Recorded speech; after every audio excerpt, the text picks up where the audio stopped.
Shalom Bapak Ibu, shalom semuanya. Judul renungan kita adalah hukuman dosa. Orang menyebut hukum karma adalah kita mengalami masalah karena dahulu ada dosa yang kita perbuat.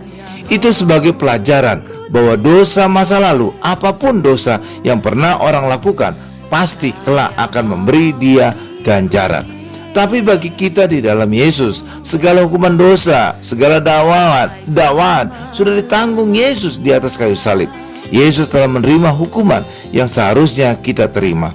Itulah sebabnya kita mengalami kebenaran, kelepasan, dan kemerdekaan di dalam Yesus. Hukuman dosa. Firman Allah, Dia, Yesus, yang tidak mengenal dosa, telah dibuatnya menjadi dosa karena kita, supaya dalam Dia, dalam Yesus, kita dibenarkan oleh Allah. 2 Korintus 5 ayat 21. Yesus bukan hanya penuh dengan kebenaran, Yesus juga adalah kebenaran itu sendiri. Yesus berkata, "Akulah jalan, kebenaran, dan hidup." Yohanes 14 ayat 6. Jika mengacu pada 2 Korintus 5 ayat 21, maka sebenarnya kekristenan tidak relevan lagi bicara dosa. Kenapa? Dosa kita sudah ditanggung oleh Yesus. Hari ini kita penuh dengan kebenaran. Hukuman dosa. Kekristenan harusnya hidup dalam iman. Iman bahwa dosa kita telah ditanggung oleh Yesus.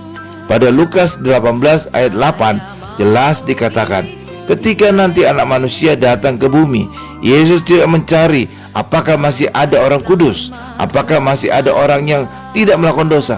Tidak, yang dicari adalah apakah masih ada iman di bumi. Kenapa yang dicari iman? Karena ketika kita beriman, maka dosa kita otomatis ditanggung oleh Tuhan Yesus. Tapi orang di luar Kristen wajib bicara tentang dosa. Kenapa? Mereka tidak punya Yesus. Mereka harus menanggung sendiri dosanya.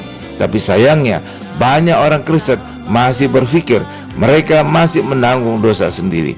Jika mereka masih berpikir demikian, itu sama dengan mengabaikan karya salib Yesus. Sama seperti orang non-Kristen. Ketika orang tidak sadar Yesus, setan akan terus mendakwa mereka. Akibatnya, orang Kristen merasa, aku tidak layak sembuh, aku tidak layak diberkati, aku tidak layak mengalami banyak hal yang dahsyat dari Tuhan.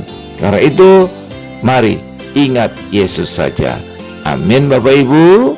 Tuhan Yesus memberkati.